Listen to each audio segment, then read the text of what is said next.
Hi friends, welcome back to our channel. ఈరోజు మనం చూడబోయే వీడియోలో 2004వ సంవత్సరం జూలై 21న వస్తున్న గురు పౌర్ణమి నాడు మీనరాశి వారు ఎలా ఉండాలి, ఏమేం చెయ్యకూడదు అని తెలుసుకుందాం.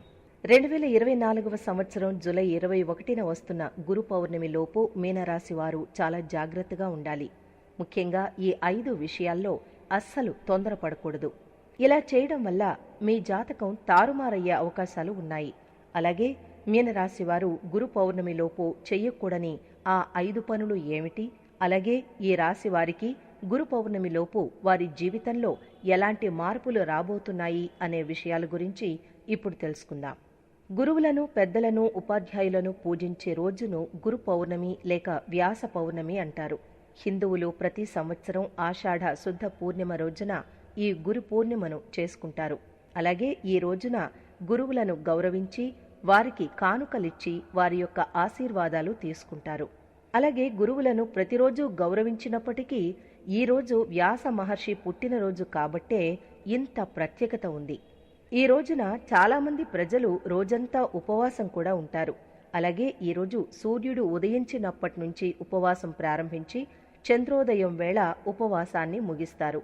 చంద్రుని చూసిన తరువాత కానీ లేకపోతే సాయంత్రం పూజ చేసిన తరువాత కానీ ఉపవాసం ఉన్నవారు ఆహారాన్ని తీసుకుంటారు. ఇంతటి విశిష్టత ఈ గురు పౌర్ణమికి ఉంది. అలాగే 2024వ సంవత్సరంలో ఈ గురు పౌర్ణిమ జూలై 21వ తేదీన వస్తోంది. అలాగే ఈ గురు పౌర్ణమిలోపు మీనరాశి వారి జాతక ఫలితాలు ఎలా ఉన్నాయో ఇప్పుడు తెలుసుకుందాం. అలాగే ఈ రాశివారు ఈ సమయంలో ముఖ్యంగా 5 విషయాల్లో చాలా జాగ్రత్తలు తీసుకోవాలి. లేకపోతే వారి గ్రహస్థితి అనుకూలంగా ఉన్నప్పటికీ వారు చేసే ఈ 5 తప్పుల కారణంగా లేనిపోని సమస్యల్ని ఎదుర్కోవాల్సి వస్తుంది. మీనరాశివారు ఈ సమయంలో ముఖ్యంగా షూరిటీ సంతకాల జోలికి అస్సలు వెళ్లకూడదు.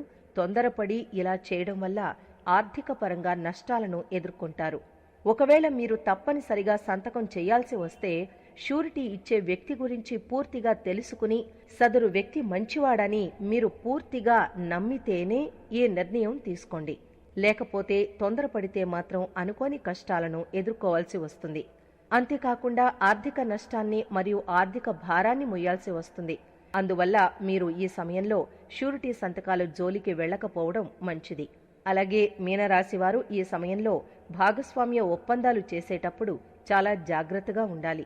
అంటే మీ వ్యాపార భాగస్వామితో కొత్త వ్యాపారాన్ని ప్రారంభించడం కానీ లేకపోతే ఏదైనా ప్రాపర్టీని కొనడం కానీ చేసే విషయాల్లో బాగా ఆలోచించి నిర్ణయాలు తీసుకోవాలి. లేకపోతే మీతో వ్యాపారం చేసే మీ పార్ట్నర్ మిమ్మల్ని మోసం చేసే అవకాశాలు ఉన్నాయి. అంతేకాకుండా మీరు ఈ సమయంలో ఆర్థిక పరంగా ఇబ్బందులు కూడా ఎదుర్కోవాల్సి వస్తుంది. అందువల్ల మీరు ఈ సమయంలో వ్యాపార ఒప్పందాలు చేసేటప్పుడు అలాగే మీ వ్యాపార భాగస్వామిని ఎంచుకునేటప్పుడు బాగా ఆలోచించి అతని గురించి బాగా తెలుసుకుని అతనితో మీరు వ్యాపారం చేయడం మంచిది. లేకపోతే మీరు లేనిపోని సమస్యల్ని ఎదుర్కోవాల్సి రావచ్చు. అలాగే ఈ రాశివారు ఈ సమయంలో జాగ్రత్తగా ఉండాల్సిన మరో విషయం ఏమిటంటే ఏదైనా ప్రాపర్టీని కొనే విషయంలో, అంటే మీరు ఏదైనా ఇంటిని కానీ భూమిని కానీ కొనే విషయంలో వాటి గురించి పూర్తిగా తెలుసుకుని వాటిని కొనడం మంచిది. లేకపోతే మీకు ప్రాపర్టీ అమ్మే వ్యక్తి మిమ్మల్ని మోసం చేసే అవకాశాలు ఈ సమయంలో ఎక్కువగా ఉన్నాయి. అందువల్ల మీరు ఈ విషయంలో తప్పనిసరిగా బాగా ఆలోచించి నిర్ణయాలు తీసుకోవాలి.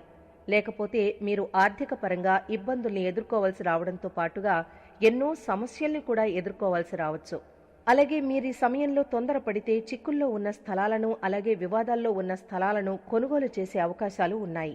అందువల్ల మీరు కొనే స్థలం గురించి పూర్తి వివరాలు తెలుసుకుని ఆ వ్యక్తికి అడ్వాన్స్ ఇవ్వడం మంచిది. కాబట్టి ఈ విషయంలో మీనరాశివారు తొందరపడి నిర్ణయాలు తీసుకోరాదు. అలాగే మీనరాశివారు ఈ సమయంలో తొందరపడకూడని మరో విషయం ఏమిటంటే అనవసరమైన వివాదాల జోలికి వెళ్లకూడదు.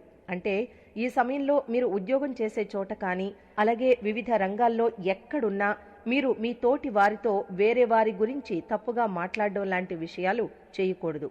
అలాగే మీ పై అధికారుల గురించి కూడా వారితో తప్పుగా చెప్పడం కారణంగా మీరు లేనిపోని సమస్యల్ని ఎదుర్కోవాల్సి వస్తుంది.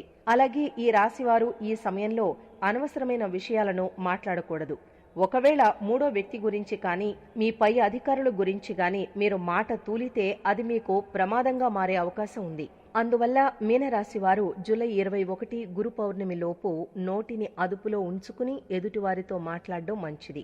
అలా కాకుండా నోటికొచ్చినట్టు మాట్లాడితే ఎన్నో ఇబ్బందులను ఎదుర్కోవాల్సి వస్తుంది.